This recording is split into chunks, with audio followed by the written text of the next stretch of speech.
Hello dear all, welcome to our channel Smart Indian Model School. Smart Indian Model School present Smart Indian EduFun classes.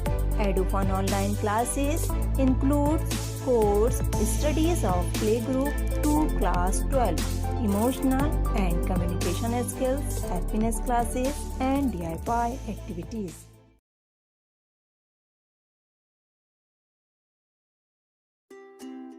Hello बच्चों, एक बार आपका फिर से स्वागत है। आज हम पढ़ेंगे कृतिका का पाठ नंबर 2, मेरे संग की औरतें। इनकी लेखिका की बात करें तो इनकी जो लेखिका है मृदुला गर्ग जी हैं, जिनका जन्म 25 अक्टूबर 1928 को कोलकाता में हुआ। यह हिंदी की सर्वाधिक लोकप्रिय लेखिकाओं में से एक है। वैसे तो मृदुला जी ने एमए किया था अर्थशास्त्र में, लेकिन जो उनका रुझान है हिंदी साहित्य में रहा, यानी कि वो हिंदी लिखने में, साहित्य लिखने में वो ज्यादा दिलचस्पी रखती थी। उन्होंने 20 से अधिक पुस्तकों की रचना भी की है। पाठ के सार में लेखिका ने ये गद्य लिखा है, संस्मरणात्मक गद्य है। जो इसने लेखिका ने अपने जो परिवार में रहने वाली जो औरतें हैं, जैसे उनकी नानी थी, उनकी परदादी थी, माँ, अपनी 4 बहनों, उन सब के बारे में बताया है। उस समय जो उनकी स्थितियां थी, घरेलू, आर्थिक, सामाजिक और शैक्षिक स्थिति थी उस समय की, उससे उन्होंने रूबरू कराया है। लेखिका अपनी नानी के बारे में कहती है कि नानी को उन्होंने पहले कभी देखा नहीं था, क्योंकि उनके जो जन्म से पहले उनकी नानी मर चुकी थी और उनकी नानी की मृत्यु उनकी माँ की शादी से पहले ही हो गई थी। नानी जो उनकी थी वो परंपराओं को मानने वाली थी, क्योंकि वो अनपढ़ थी, पर्दा करने वाली महिला थी, क्योंकि उस समय पर्दा करने का रिवाज था। और जो उनके जो पति थे, यानी लेखिका के नाना थे, वो शादी के तुरंत बाद घर छोड़कर बैरिस्ट्री करने के लिए विलायत चले गए थे। और जब वो विलायत से लौटे तो उनके जो व्यवहार में जो अंग्रेजियत थी, जो उनका व्यवहार था, बिल्कुल बदला हुआ था, अंग्रेजों जैसे बोलते थे। नानी ने इन बातों से दूर रहकर अपने ढंग से जीवन जिया। उन्होंने इस बात को कभी भी अपने पति पे इजहार नहीं होने दिया कि उनकी बातों का उन पर असर हो रहा है, कि उनका जो व्यवहार है बदल गया है।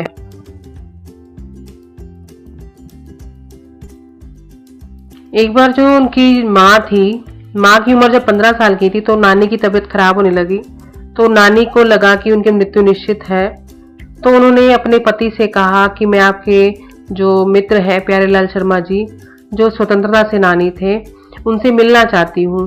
वो क्योंकि उस समय का जो समाज था पर्दानशी औरतों का था, लेकिन उनके जो नाना थे उनको लगा कि जो समय है ये समय की मांग है, तो उन्होंने अपने मित्र को बिना देर किए उनके सामने बुला लिया।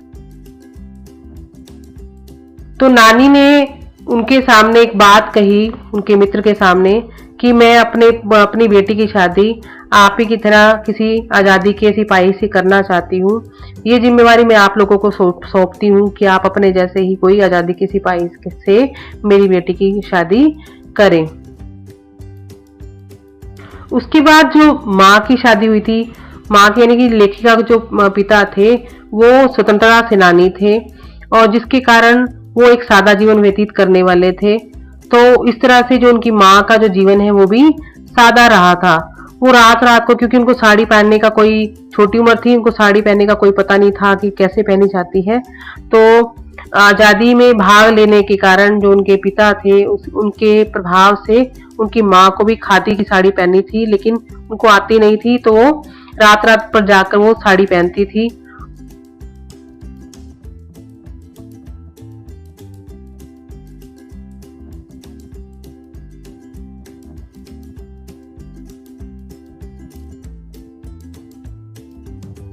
उनकी माँ का जो व्यक्तित्व था वो जादुई जैसा था। जो घर के लोग थे उनसे राय भी मांगते थे और राय मांगकर उन पर अमल भी करते थे। वो पत्थर की लकीर की तरह उनसे निभाई भी जाती थी। जो उनके घर के जो बच्चों की बात करें तो उनके बच्चों की परवरिश के लिए उनकी माँ के अलावा जो घर में सारे प्राणी थे, सारे लोग थे, वो सब अलर्ट थे, मुस्तैद थे। उनकी जो घर में चाहे वो दादा थे, दादी थे, उनकी जो आगे जेठानियां थी, सब लोग उनको पालने में मदद किया करते थे। उनकी माँ की रुचि की बात करें तो उनकी माँ घर में किताबें पढ़ती थी, साहित्य चर्चा करती थी, संगीत सुनती थी। जो उनकी माँ थी वो कभी झूठ नहीं बोलती थी और दूसरों की गोपनीय बात को अपने तक ही सीमित रखती थी, और इस कारण से उनका घर और बाहर दोनों ही सम्मान होता था। चाहे वो बाहर वालों की दोस्ती थी या घर वालों से दोस्ती थी, सब लोग जो थे उनसे प्यार करते थे और सब उनका आदर करते थे। उसके बाद लेखिका अपनी एक परदादी की बात भी करती है, जो सदैव लीक से हटकर काम करती थी। वे कभी भी फालतू कोई सामान होता था उसे इकट्ठा करने की बजाय उन्हें दान में दे दिया करती थी। उनको ये था कि जो भी पड़ा है अगर जो प्रयोग करना है तो ठीक है, नहीं तो उसको दान में देना चाहिए। और जब उनकी जो बहू थी वो गर्भवती हुई तो उनके मंदिर में जाकर भगवान से उन्होंने प्रार्थना की कि मेरी जो बहू है उसकी जो पहली औलाद वो लड़की हो, और उन्हें यह बात सबको बता भी दी थी। उन्होंने बार बार भगवान से मन्नत मांगी कि उनकी जो बहू की जो औलाद है वो लड़की हो, जिसके कारण उनकी एक के बाद एक 5 जो लड़कियां उन्होंने उनके घर में जन्म लिया और उनके घर में सिर्फ एक बेटे का ही जन्म हुआ। एक बार कोई गांव में जैसे शादी का माहौल था, हवेली के जो मर्द थे, जो आदमी लोग थे, वो किसी बारात में गए हुए थे। जो औरतें थी वो रत जगा कर रही थी, यानी कि रात को जाग रही थी। तभी कोई एक चोर जो था वो हवेली में घुस गया और उसी कमरे में घुसा जहां पर उसकी जो परदादी थी वो सो रही थी। जैसे ही थोड़ी सी आहट हुई, उसकी जो परदादी थी उसकी आंख खुल गई। तो उसके बाद उसकी जो चोर है उससे डर गया, तो परदादी ने चोर से कहा कि वो मुझे पानी पिलाए। तो पानी लाते हुए जो दरबान था, जो पहरेदार था, उसने उसे पकड़ लिया और उसके सामने ले आया। तो उन्होंने फिर पानी पीकर आधा पानी फिर चोर को पिला दिया। तो चोर को पिलाने के बाद उन्होंने कहा कि मैं तुझे आज से बेटा मान रही हूँ और इसके बाद तू चाहे चोरी कर या फिर कहीं खेती कर। उसकी सलाह मानकर जो चोर था उन्होंने चोरी करना छोड़कर जो खेती करना शुरू कर दिया। जब 15 अगस्त 1947 को जब वो देश आजाद हुआ था तो लेखिका कह रही है कि मुझे टाइफाइड बुखार था, तो डॉक्टर की सलाह के कारण मैं बाहर नहीं जा पा रही थी। उसके पिता ने उसे एक उपन्यास दिया, जिसके बाद कई अंश उसके जो कई अंश थे लेखिका ने उसको बार बार पढ़ा। लेखिका अपनी माँ, नानी, परदादी के बारे में बताने के बाद अपनी बहनों के बारे में बताती है कि उससे जो उसकी बड़ी बहन थी मंजुल थी, उसे घर में रानी कहते थे, और उसकी शादी के बाद उसने मंजुल भगत नाम से लिखना शुरू कर दिया था। जो दूसरे नंबर पे वो खुद थी, तो उसने अपना नाम मृदुला गर्ग के नाम से लिखना शुरू किया था। उसके बाद उसकी 2 बहनें और थी, और उसका एक का नाम रेनू था और दूसरी का नाम चित्रा था। जो सबसे छोटी बहन थी, जो अचला थी, अंग्रेजी में लिखने लगी थी, और जो उनका छोटा भाई था राजीव भी हिंदी में लिखने लगा।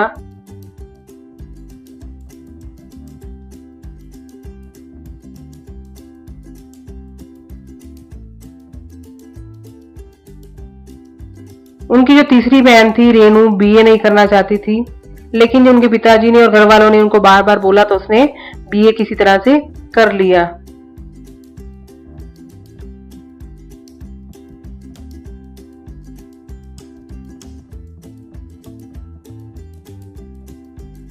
जो सबसे छोटी बहन थी, अचला थी, उसने पत्रकारिता में प्रवेश किया और पिताजी की जो पसंद से ही उसने शादी की, और बाद में वह भी लेखन कार्य में संलग्न हो गई। उसकी बहन रेनू स्वयं दूसरों को पढ़ाती थी, खुद कम पढ़ती थी, उसका पढ़ने में मन नहीं लगता था। उसके पढ़ाने के कारण जिनको पढ़ाती थी उनके नंबर ज्यादा आते थे, उसके खुद के कम आते थे। वो दृढ़ निश्चय करने वाली लड़की थी और अपने पसंद के लड़के से ही उसने शादी की थी। विवाह के बाद लेखिका को बिहार के डालमिया नगर जैसे पिछड़े स्थान पर रहना पड़ा था। वहां पर सिनेमा देखते हुए पति पत्नी अलग अलग बैठा करते थे, यानी कि वहां का जो माहौल था वो इकट्ठे बैठने वाला नहीं था। उन्होंने वहां मर्दों और औरतों को एक साथ नाटक देखने के लिए राजी कर। वहां से निकलने के बाद लेखिका कर्नाटक के बागलकोट में रही। वहां उन्होंने कैथोलिक बिशप से स्कूल खोलने की प्रार्थना की, जिसे उन्होंने अनसुना कर दिया था। लेकिन अपने दृढ़ निश्चय के कारण उन्होंने अनेक लोगों की सहायता से ऐसा स्कूल खोला जहां पर अंग्रेजी, कन्नड़, हिंदी जो भाषाएं थी वो सिखाई जाती थी, और उसने उस स्कूल को कर्नाटक सरकार से मान्यता भी दिलवाई थी। अपनी बहन का जो दृढ़ निश्चय है वो बताते हुए कह रही है कि एक बार जो बहुत बारिश हो रही थी तो उसे 2 मील दूर पैदल चलकर जाना था। सबने उसे मना किया, लेकिन वो अपनी जिद पर अड़ी रही और सबने कहा कि स्कूल बंद होगा क्योंकि बहुत बारिश है, लेकिन वह मानी नहीं। तो बारिश में जब गई, वहां पर पैदल चलकर गई और देखा स्कूल बंद था, फिर वो वापस आ गई। इस तरह से मंजिल की ओर अकेले दिशा में जो उसका उत्सुकता थी वो दिखाई देती थी। तो लेखिका कहती है कि सच में अकेलेपन का मजा कुछ और है। दृढ़ निश्चय से आगे चलते हुए जो अकेले चलना वो उसका मजा हमें अलग से ही जान पड़ता है।